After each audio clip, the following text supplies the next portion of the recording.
It's Outbound. We're starting. Welcome to Out of Bounds. I'm your host, Scott King. On today's episode, we're joined by actor Thomas Ian Nicholas, who you know from Rookie of the Year and the American Pie trilogy. Thomas joins us to talk about his new film, Adverse, and you can find out more about Adverse at adversethefilm.com, and you can follow Thomas on Twitter at TINBand.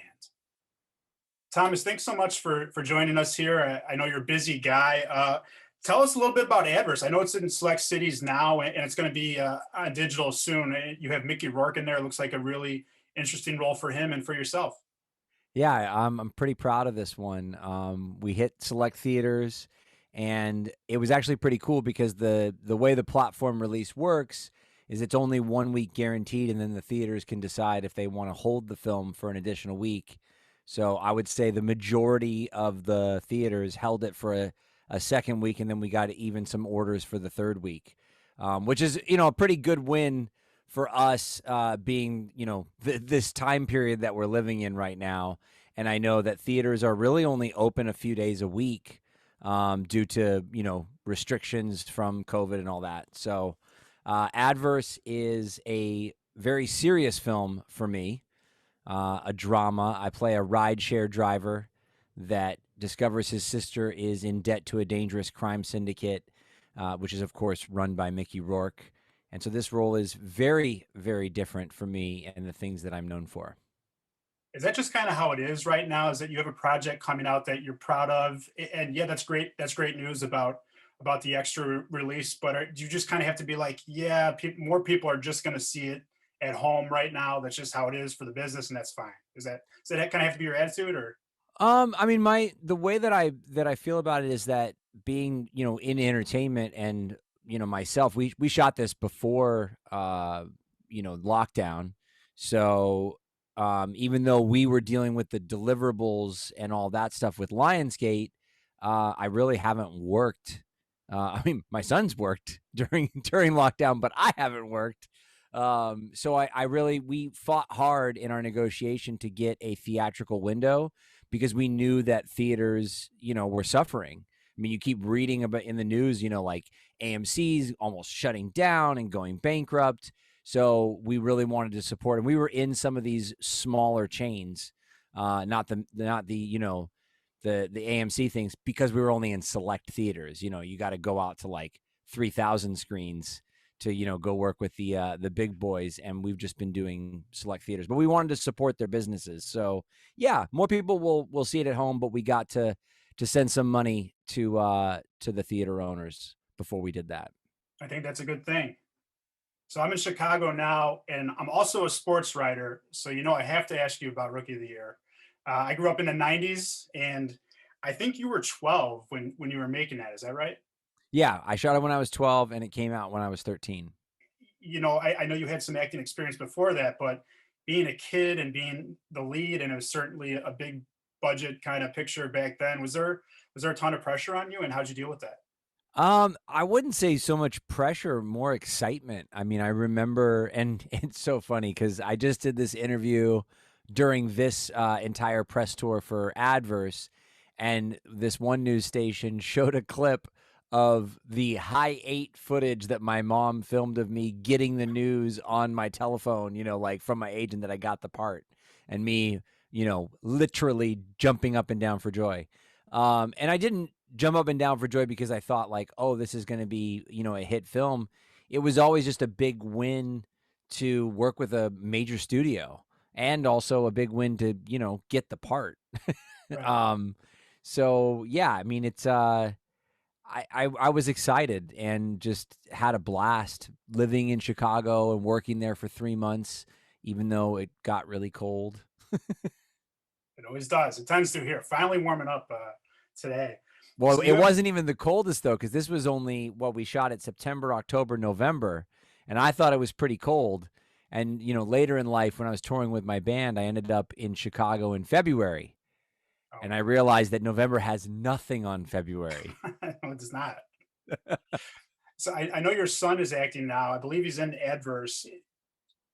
How does he handling things with being a younger actor? What's it like to see him kind of go through it? It's cool because, he kind of It's similar to me. I mean, like when I was his age, there's a little bit of a back and forth where, you enjoy creation and quote unquote playtime, which is creating a character or, you know, sort of like that. That's how I got him started. And it was doing like voiceover work to kind of understand that we are instruments. Just like he plays piano, you can play dialogue. And if you learn how to play dialogue, then you can express yourself in a more succinct way. And so that's why I really started. I got him into acting lessons just to be able to do that in his life because if you understand how to play your instrument, then you can enjoy life more and have more fun playing. So it's cool. I want him to just kind of focus on it when he wants to and have fun with it. Certainly he got the real experience going to the Dominican Republic and, working 35 days on a major motion picture, with M. Night. He definitely experienced all sides of it, but I don't know. I'm very proud of him, and I'm trying not to like force him too much into it. I have to ask you about some of your castmates on Rookie of the Year. Some really interesting people in the '90s. They're actually looking back now. That actually seems like kind of a tame role for Gary Busey. Just kind of like, what was he like behind the scenes? And does an actor like him have like a process for playing a picture? Is he doing research? Is he getting some kind of coaching on set at all? It's funny you mentioned that because I read this story. I'm trying to remember where the article was. I got to read a story from Daniel Stern that I was completely unaware of at the time. And it'll come to me where it was. It might have been like in the Tribune or something. I don't know. And basically, so Danny tells the story of the first time that we shot on Wrigley Field. And we were shooting in between a doubleheader. So it was like about a week before we actually started principal photography, but they wanted the stands full because it was the end of baseball season. So this is, September. And so we jump in, it's like September 17th. We jump in between a doubleheader, and it's Henry's first trip to the mound. So they do this like steady cam shot. We've got 10 minutes. But I was so like enamored by being out on the field in front of 35,000 fans chanting Henry that I wasn't even aware that Gary was there. Like I don't know. My memory is just like what you see on the screen, and I'm not really acting. I'm, being shouted at and chanted by 35,000 people. But they shot scenes with Gary too. So Danny tells this story where they can't find Gary, and they've only got like a few minutes. So he's trying to find him. So Gary shows up, and he's got his mustache in his hand. And he's telling Danny, I just don't know about, this mustache and if my character would have one. And in the story, Danny grabs the mustache, he slaps it on his face. He goes, "Get out there. We only got 5 minutes." And so he said that in certain scenes, his mustache is a little bit crooked. And that's why, because Danny put it back on him. I thought that was hilarious. I might have to go back and watch that to see how the mustache is reacting in certain scenes. If you see more than 500 or 5,000 people in the stands and it's daytime, if you see like a big shot, Yeah. Like close up on him, but like the stadium's really full behind him, or steady cam shot, those are the ones. You mentioned Daniel with that story. He was the other guy I was going to ask you about. I mean, especially in the '90s and before. I think you would agree, such a great comedic performer. And, today and looking back, the way he's not really talked about as much, probably really underrated. Is that how you feel? Oh yeah. I mean, and now that here's the funny thing too. So I feel like there's maybe some similarities that I haven't gotten to chat with him about because we're back in touch as of a couple years ago. And namely his son, Henry, is a senator here in California and actually helped Nolan when we were trying to get his passport because there's no like expedited passports during COVID. So we were having trouble with the time period of getting his passport before going to the Dominican. And so I actually hit up Danny. I was like, Danny, can you put me in touch with your son? Like, what do I do? And he, and so then he like put me in touch with my local district senator and all that. So, good people. And what I was saying is that, so Danny's known as being this comedic, actor, and he has great comedic timing, but he's also a fantastic dramatic actor. And if you look at things like, Very Bad Things or Diner, you can really see some of his dramatic abilities, because comedy's harder. And I remember even for myself, when I started out, my acting coach and mentor said that drama was my forte and comedy was my weak point, and you can only be as strong as your weakest link. So we worked on elevating my comedy to strengthen my dramatic performance. And then I wound up in a comedic career for 10 plus years in Rookie of the Year and American Pie. So now with Adverse, I'm back to my roots and sort of back to doing what I really, really want to do and what I feel like I excel at a little bit more. It's interesting you mentioned that with comedy being harder. I was going to ask you about that and about your kind of the path of your career. So you do drama first, and then, like you said, the comedic things hit, and now you're back to doing some drama. Is that kind of what separates? I mean, it's one thing it's hard enough to be a working actor, right? So then you get this thing where you learn how to do both drama and comedy. Is that what separates, good actors from great ones? Is range when you get into it? I'm not entirely sure. I mean, I think, look, it takes all kinds. There's some, very successful actors that we probably would both agree are not good at comedy, and they've been in some, comedic things. We don't need to name names. It just takes it takes all kinds. There's certain people that they mainly just play, versions of themselves, and then there's other people which I aspire to be that are, completely molding into their characters. I've always aspired to have a character lead type of career, like a Daniel Day-Lewis or a Gary Oldman or a Chris Cooper. Where you get lost in the part so much so that you forget you're watching that actor and you start to really delve into the story. Johnny Depp is another example, but his fame almost gets in his own way. Right. He's almost too famous for his own character lead good. I think somebody like Bryan Cranston too, when you see the range that they have, and he's so good comedically and Seinfeld and Malcolm in the Middle, and then you just see Breaking Bad. You're like, who's this guy? What is this? And just that recent show Your Honor, is he somebody that impresses you with what he can do, knowing how hard it is to do both? Yeah, he's an impressive one as well. And there's tons of people that I would love to have the opportunity to work with, for sure. I think you mentioned filming in Chicago for 3 months. Is that exactly how long you guys were shooting at Wrigley? About 3 months for Rookie of the Year? Not that I remember specifically, but there were 55 shooting days and I worked 54. Not that I remember specifically. Was there? I kind of mentioned it with the question about Gary, but was there someone on set, like for you being the lead? Did you have to learn like baseball fundamentals or have them look a certain way on camera? Was there someone working with you at all behind the scenes with it? Yeah, well, there's a few things that transpired on my own after I got the gig and heard that I was leaving in a few weeks to Chicago. I worked with one of my neighbors to understand the mechanics of pitching, because prior to getting the movie, I had never played baseball. I was much like Henry, being raised by my mom, but my mom wasn't secretly, an amazing softball pitcher with the floater. She didn't play any sports, so I didn't watch sports. I didn't play sports. I was, into acting and later into music.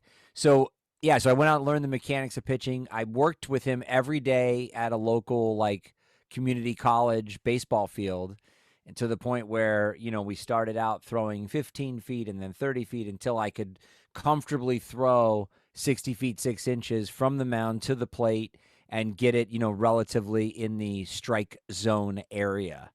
And then, of course, when I got there, Danny wanted something completely different because he wanted this quote unquote magical arm.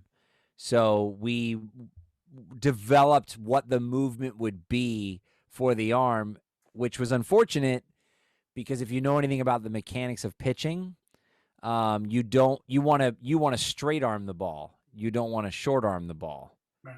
So the thing we came up with essentially helped give me tendonitis at the age of 12 because I was short arming it by the standard of just how it looked. To have that high Henry by Henry sort of 90-degree arm and the whole thing with the cast and the whole nine, the whole 9D. And then also, sometimes throwing nothing meant that I had no field of resistance. Another reason why I ended up with tendonitis because, sometimes they wanted to add the ball in CG or they would give me I remember when I threw it from the stands, I was throwing it by camera and they were afraid I was going to hit camera. So they gave me one of those foam type baseballs that looks like a real one, but it's, obviously lightweight. I think I hit the first AD right in the chest with it. Thank God it wasn't a real one. Enough feet on that, thank God.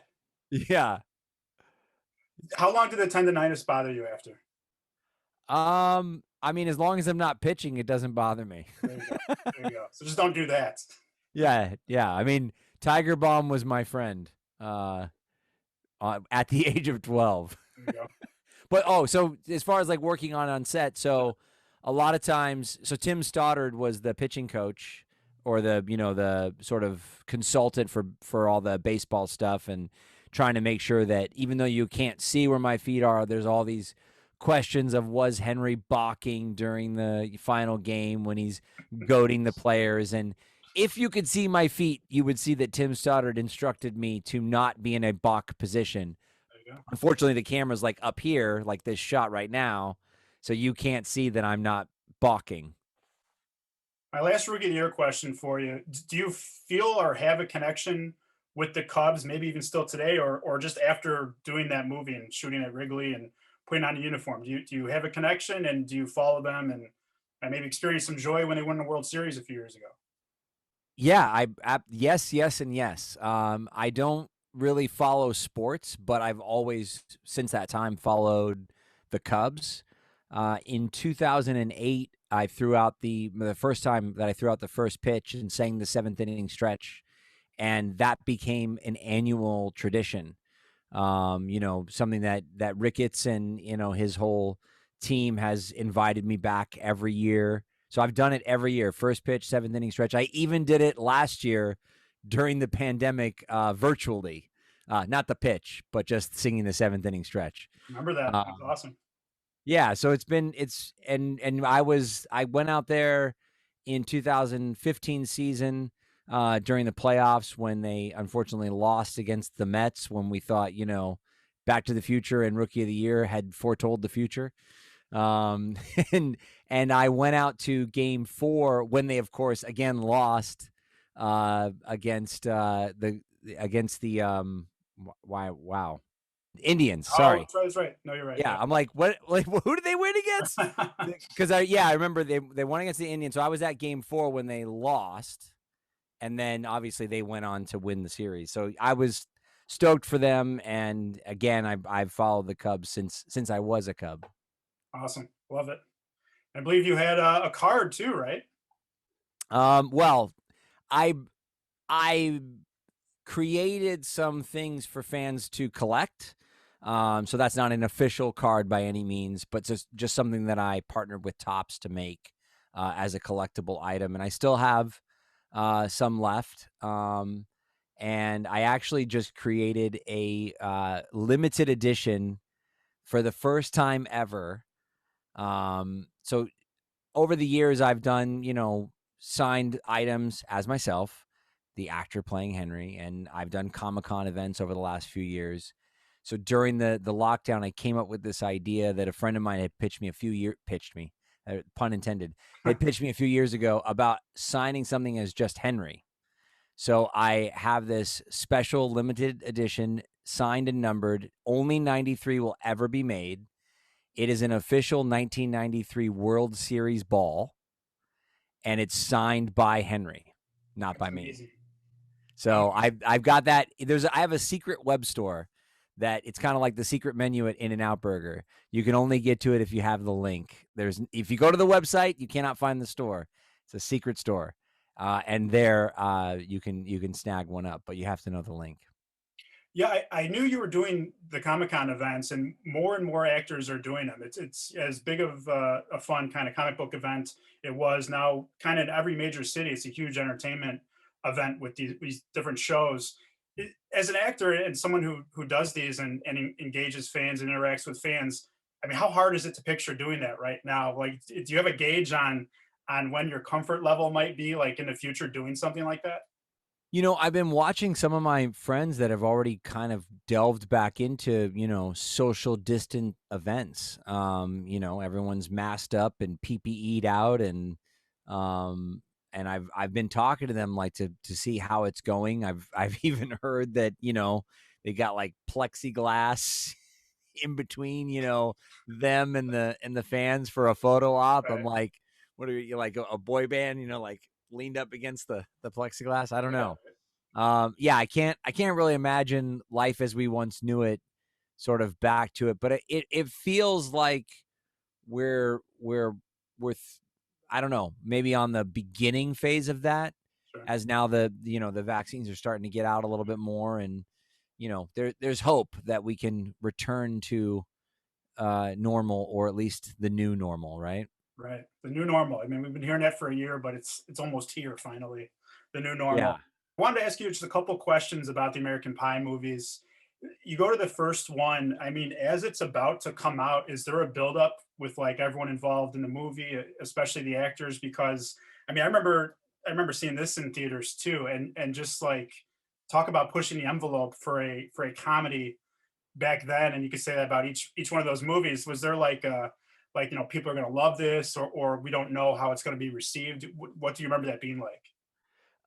It's in today's day and age, we constantly check the net to make sure there's not a bit torrent of our film bootlegged out there, which there was a bit torrent of adverse, but apparently it didn't lead to the film, so thank goodness. You'll have to wait till March 9th when it's officially streaming, now that it's pretty much out of theaters.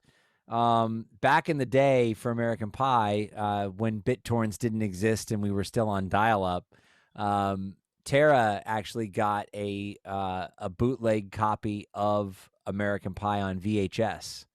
So it literally looked like the opening scene of Jim watching an illegal channel, as Eugene Levy called it, where it was all like the static was kind of going, and it was like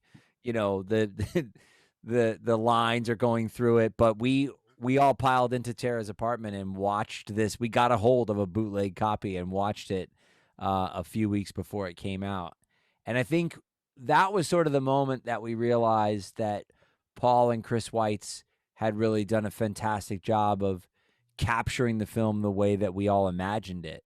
And it really, I don't know, you could just tell that there was something cool and unique about it. And even though we were pushing the envelope, it was, I mean, the way that I always see that, like with the way that Richard Crudo lit the movie, has a big proponent into that thing not just being into American Pie, the first one, not just being a glossy teen sex comedy, but he wasn't ever afraid of source lighting and shadows, which I think always adds an element of realness in filmmaking. Um, you know, we worked, and again, I don't want to name names, but we worked with many DPs on those films, and um, I will name names. Mark Irwin lit the second one, and he also worked on, I believe, uh, what was the Jennifer Love Hewitt? 10 Things I Hate About You. Can hardly So wait. Maybe what's that? No, not 10 Things I Hate About You. It was can hardly wait. Can't Hardly Wait. So he worked on Can't Hardly Wait. So if you look at Can't Hardly Wait and American Pie, the lighting is so different. Can't Hardly Wait is all lit up and glossy, And then, American Pie 1 has kind of got like some brooding nature, which I think keeps one foothold in reality.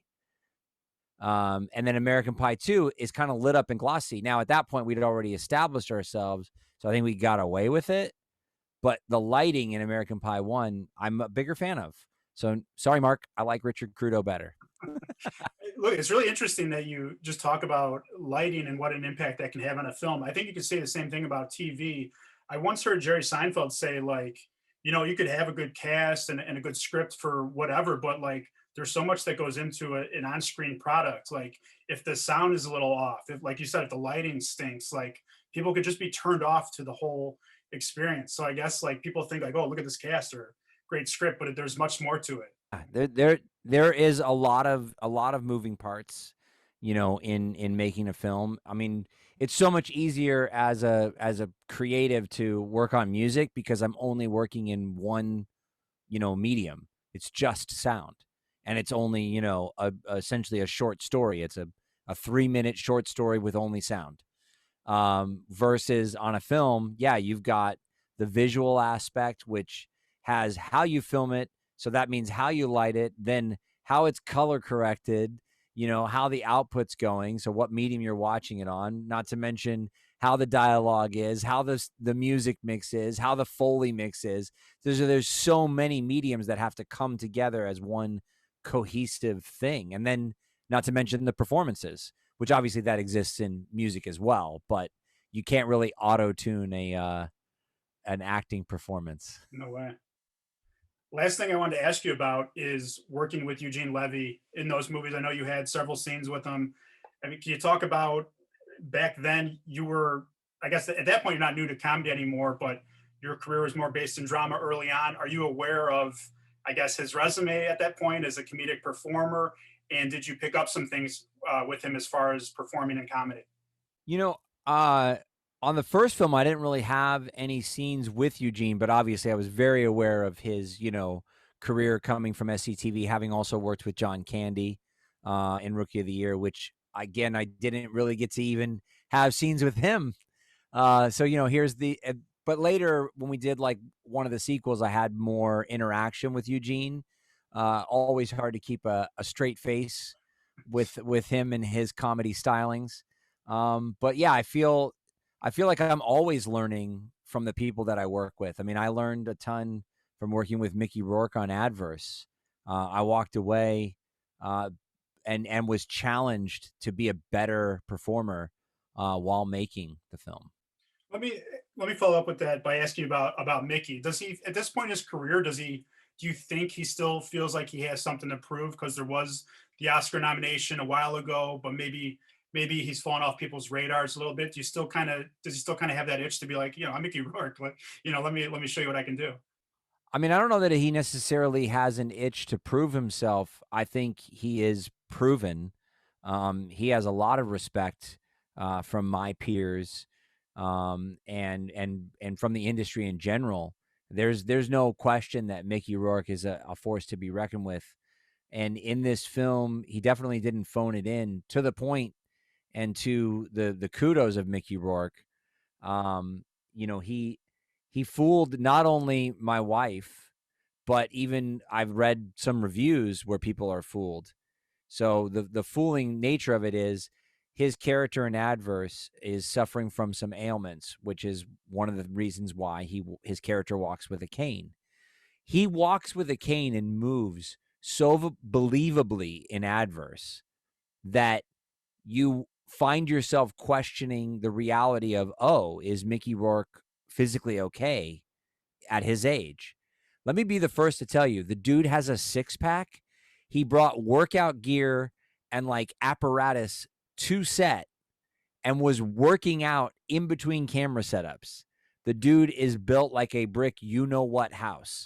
So, but still, his acting is so intense and believable, and he's so delved into it that when the camera's rolling, I found myself even questioning it. So, like, when someone doesn't move well, the way they get into a car, because there's that moment in a car where you have to kind of like, there's that one moment where you're almost falling to sit. So when you kind of get in, if you don't have full, mobility, you sort of fall in. So I would be in the car, we're shooting the scene, Brian's yelled action, and he's getting in the car, and the way he gets in, I'm like, oh, is he okay? And I had to remind myself, no, he's fine. He's Mickey Rourke. He's strong. He could take like 10 of us on. He's obviously just fully immersed in the character. Right. Well, Adverse looks awesome. Can't wait to check it out digitally. I hope everybody does. And Thomas, thanks so much for your time, man. Appreciate you joining the show.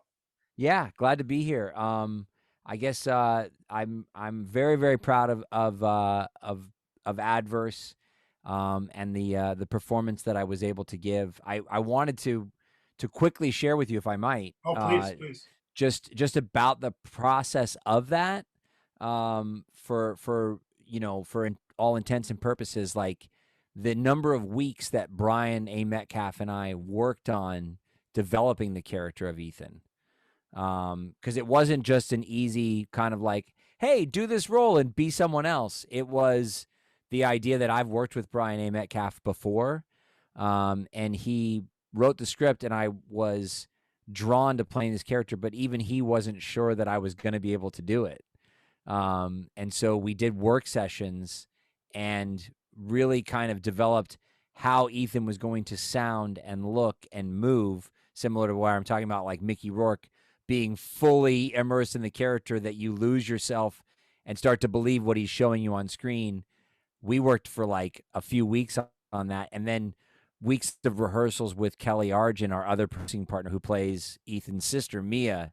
And she's such an integral role because the relationship between Ethan and Mia is like the cornerstone of the movie. So I just wanted to be clear that like I wasn't just, because I say comedy is more challenging and drama is easier for me, it doesn't mean that I didn't still have to put all the work in. Oh, no, of course not. Again, it looks like a really interesting role for you, and it's awesome to hear how dedicated you and the cast and crew were to this movie. So thanks again, man. And I know people can follow you on Twitter at TIN Band. Yes, Tin Band on all my social platforms, YouTube, Instagram, Facebook, TikTok, which I just reenacted my TikTok account.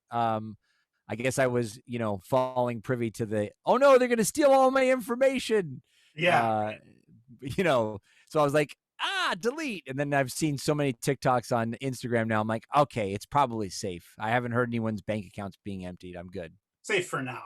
We'll just safe for now. Thanks again, man. Take it easy and good luck with everything. Yeah, thank you, Scott. Thank you so much for taking the time to talk with me today. Oh, my pleasure. Follow Scott on Twitter and Instagram. Stop killing us, Vito.